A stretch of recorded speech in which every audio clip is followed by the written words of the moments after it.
E aí, meu povo, tudo bem com vocês? Sejam bem-vindos ao meu canal novamente. Se você ainda não me conhece, eu sou o Guilherme e aqui eu te ajudo a investir melhor e te mostro os meus investimentos na prática. Nesse vídeo eu tô aqui para mostrar para vocês a minha carteira de fundos imobiliários, ou seja, todos os fundos imobiliários que eu invisto e a estratégia por trás dos meus investimentos em fundos imobiliários. Fundos imobiliários são um dos meus investimentos favoritos, então vai ser muito legal eu dizer para vocês por que, que eu comprei ali cada fundo imobiliário e quanto que tá dando mais ou menos. Fechou? Bora lá!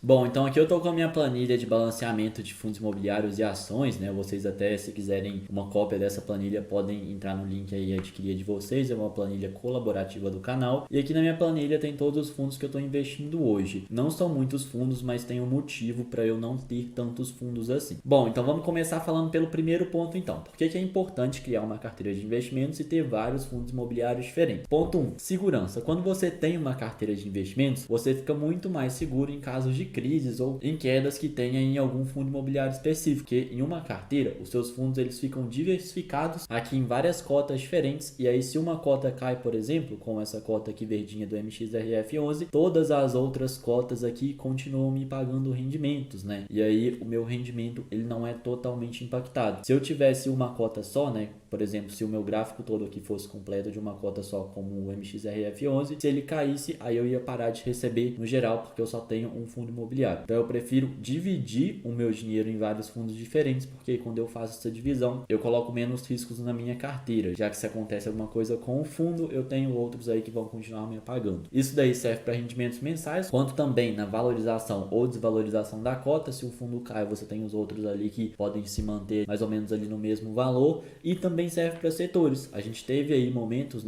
como a pandemia, que destruiu os fundos imobiliários de shoppings. Os shoppings ficaram fechados e consequentemente não conseguiram ganhar aluguel para distribuir para os cotistas. E aí quem tinha só o fundo imobiliário de shopping, por exemplo, se ferrou e ficou sem rendimento mensal, porque não tinha como, os fundos imobiliários pagarem. E aí quem não tinha só fundo de shopping, tinha fundo de shopping, de galpão e de papel, por exemplo, continuou recebendo nos de galpão e de papel. Tá aí a importância de diversificar, e por isso que eu recomendo que você diversifique os seus fundos imobiliários. Hoje eu costumo diversificar minha carteira em 3 setores diferentes, que são esses setores aqui: o setor de logística, o setor de shopping e o setor de papel. O setor de logística, porque eu acredito que a gente sempre vai precisar de galpões logísticos, porque afinal são eles que guardam as coisas que a gente consome, né? Então as compras que a gente faz na internet, produtos que as lojas físicas guardam, todos eles ficam guardados em galpões logísticos. Então sempre vai existir uma demanda para guardar as coisas nos galpões, e consequentemente os fundos de galpões logísticos sempre vão estar ganhando dinheiro com aluguéis. Então logística é um setor que eu gosto de investir muito, porque eu acho que é um setor assim que sempre vai estar ganhando dinheiro. Então é interessante para mim colocar o dinheiro em logística. Outro setor que eu gosto também é o de shoppings. Sei que ele é suscetível a perder dinheiro em momentos de crise, como por exemplo no momento do Covid aí que os shoppings ficaram fechados. Mas não é todo dia que acontece o Covid, né? Na maioria das vezes os shoppings eles ficam abertos e todo mundo gosta de ir ao shopping. Eu não vejo as pessoas parando de ir ao shopping, por exemplo, para comprar online. Lógico que a gente compra online, mas ir ao shopping, fazer umas compras lá, ir na praça de alimentação é muito legal. Então eu não acho também que as pessoas vão parar de utilizar os shoppings, né? Por isso que eu invisto em fundos imobiliários de shoppings, porque acredito também que eles sempre vão estar ganhando dinheiro. Por último, eu tenho aqui os fundos imobiliários de papel, que são basicamente uma renda fixa turbinada. Se você ainda não sabe, os fundos de papel, eles pegam o dinheiro deles e investem ali em ativos do setor imobiliário, né? Às vezes eles podem ali fazer um conjunto, investir em CRI, em outros fundos imobiliários, enfim, eles fazem diversos investimentos ali em papéis do ramo imobiliário. O ponto positivo que eu acho muitas vezes os fundos de papel é que, em comparação ali com a renda fixa,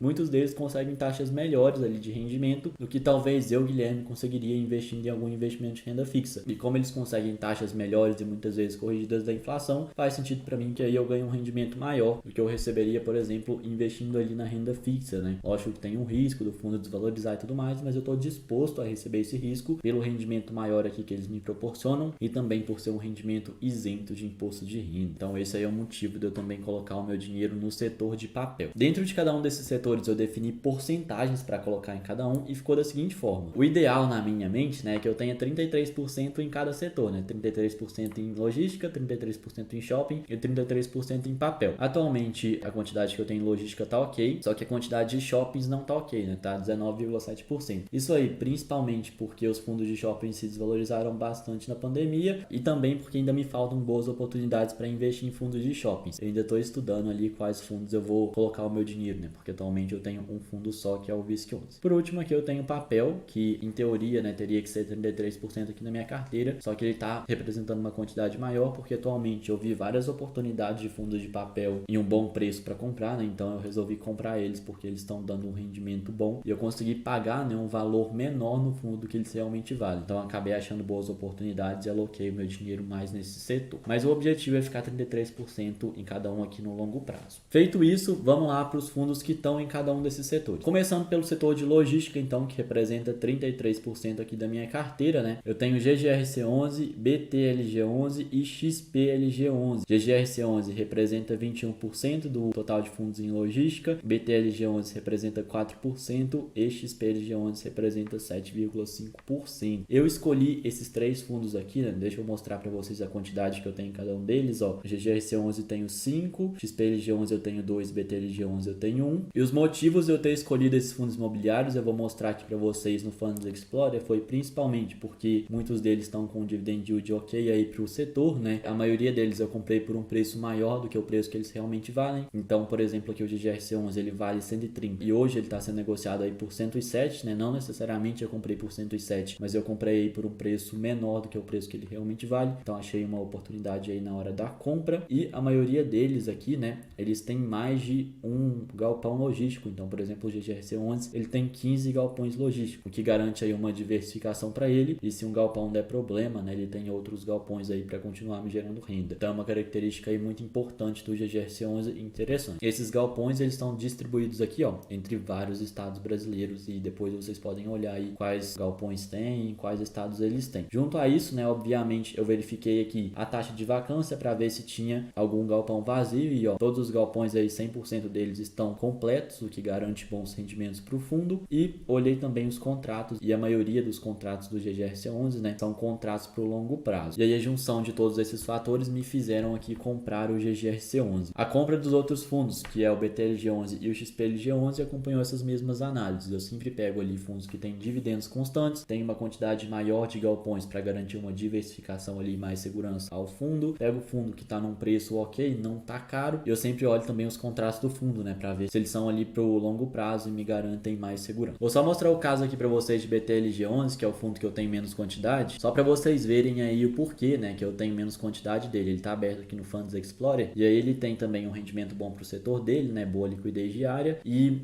o ponto negativo dele é que ele está sendo negociado um pouco caro. Ele vale 98 e ele está sendo negociado a 102. Eu acho que eu acabei comprando ele por um preço até maior que 102. Então, por ele estar um fundo imobiliário com valor bem alto, eu tenho uma menor quantidade dele na minha carteira. Mas ele tem também as mesmas características, ó, de rendimentos constantes e tem muitos ativos aí garantindo mais segurança para o fundo. Agora a gente vai falar dos fundos imobiliários de shopping. Quando eu falo de fundos imobiliários de shoppings, né, o único FI de shopping que eu tenho aqui, ó, é esse FI aqui, que é o VISC11. Ele tem uma quantidade maior na minha carteira, né? Eu tenho R$ 507,55 nele. Ele representa aí cerca de 20% de todo o meu dinheiro. Por que eu só tenho o VISC11 na minha carteira de fundos imobiliários de shoppings? Porque quando eu fui comprar o VISC11, ele tava assim, tendo uma oportunidade muito boa. Ele caiu muito na pandemia do Covid, né? Foi exatamente naquele momento que eu comprei ele. Eu comprei ele por, sei lá, R$ 80.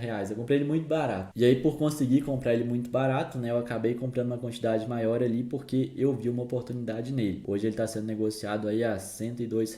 Ainda assim abaixo do preço dele, né? Ele vale 116 e está sendo negociado por 102. Mas eu peguei um preço bem menor aqui que esse 102 ainda. Então, por isso que eu tenho aqui uma quantidade maior, porque estava tendo ali uma ótima oportunidade de compra no período que eu comprei ele. Mas agora nos próximos investimentos eu analiso sim colocar outros fundos aqui do setor de shoppings diferentes do VISC11 para ficar mais diversificado ali dentro do setor. Depois do setor de shoppings, então, a gente tem por último aqui o setor de papel, que é composto por 47% da minha carteira. E eu tenho aqui o MXRF11, o IRDM11 e o HCTR11. Fundo de papel não tem jeito, né, pessoal? Como ele não tem imóvel, a gente tem que escolher ali os fundos de papel que tem melhores taxas de contratos de CRIs. Então, entrar no relatório do fundo e identificar ali os fundos que têm os CRIs melhores, né, que estão remunerando melhor e que têm os clientes melhores pagadores, né? Aqueles fundos ali que emprestam dinheiro a uma boa taxa a pessoas que são confiáveis e vão pagar na data ali aquelas dívidas para o fundo poder repassar esses valores para a gente. Então, eu analisei MXRF11 e RDM11, eles têm sim boas taxas e com pagadores ali ok, e por isso eu escolhi esses dois. No caso do HCTR11, que é esse daqui, né, que representa 20,9% e tem um total de R$ 529,50 na minha carteira, ele é um fundo que tem boas taxas de contrato, mas os clientes dele são clientes mais arriscados, clientes ali na categoria de BB, que tem um grau ali até bem alto de risco de atrasar os pagamentos. Então é um fundo que acaba sendo mais arriscado. Eu escolhi ele justamente porque, apesar desse risco, né, ele entrega um ótimo rendimento, né, 1,17% ao mês. Então acaba que tem uma compensação ali entre risco e retorno, né? E eu escolhi investir nele porque eu estou disposto a correr esse risco. Quando a gente fala aqui de valor dele, ele está justamente num valor maior na minha carteira aqui, né, R$529, porque eu aproveitei a queda nos últimos dias aí, né? Olha só o gráfico dele aqui, ó. Deixa eu pegar aqui nos últimos 30 dias, ele estava sendo negociado aqui por cerca de R$119 e ele caiu para 97. Eu consegui comprar ele a 104, R$107. E aí eu acabei aproveitando essa queda para adquirir mais, por isso que ele representa uma quantidade maior na minha carteira. Hoje ele ainda está sendo negociado abaixo do preço, né? Ele vale 120, está sendo negociado por R$105. Então, por isso que eu comprei ele, porque eu vi uma boa oportunidade também. Esses aqui, então, são os meus fundos imobiliários. Os rendimentos de todos esses fundos imobiliários eu coloquei aqui, né, para facilitar para vocês. Então, tá dando um total aqui de R$24,54. Ó, vou deixar verdinho aqui. E o yield, né, com base nesse rendimento aqui. E o valor atual dos fundos está em 0,97%, o que para mim é bom. E multiplicando isso por 12, né, que é igual a isso daqui, vezes 12, dá 11,63% ao ano. E como é isento de imposto de renda, acaba sendo vantajoso para mim. Obviamente, nesse momento, se a gente for comparar a taxa Selic e fundos imobiliários, para quem tem medo de renda variável, é muito melhor deixar o dinheiro num CDB, né? Porque o rendimento ele é muito parecido. A questão é, os rendimentos com base na taxa Selic, eles estão rendendo bem agora, mas em um período de tempo eles vão parar de render bem agora, porque a taxa Selic ela não vai ficar grande por muito tempo, né? O governo precisa reduzir essa taxa, porque se a taxa ficar muito grande, ele tem que pagar muitos juros lá no Tesouro Direto. Então ele não pode deixar isso, ele só vai deixar até corrigir a inflação, até corrigir tudo que ele precisa, e aí já ele vai abaixar. E aí quando essa taxa abaixar, muito provavelmente os fundos de papel ali vão dar uma reduzida, né? Mas mesmo eles reduzindo, é muito provável que em períodos de taxas baixas, os fundos imobiliários deem ali um retorno melhor que na renda fixa, como já aconteceu no passado, né? Que a renda fixa estava bem baixa e os fundos imobiliários eram uma opção ali para ganhar mais com renda fixa e ainda assim isento de imposto de renda. Se você gostou desse vídeo, não se esquece de deixar um like aqui. Se você tiver qualquer sugestão para mim sobre meus fundos imobiliários e sobre os meus investimentos, né? Tiver uma ideia para me passar, pode mandar aqui nos comentários. Eu adoro escutar vocês e eu adoro conversar com vocês aqui embaixo também. Vejo vocês no próximo vídeo. Um grande abraço e até mais.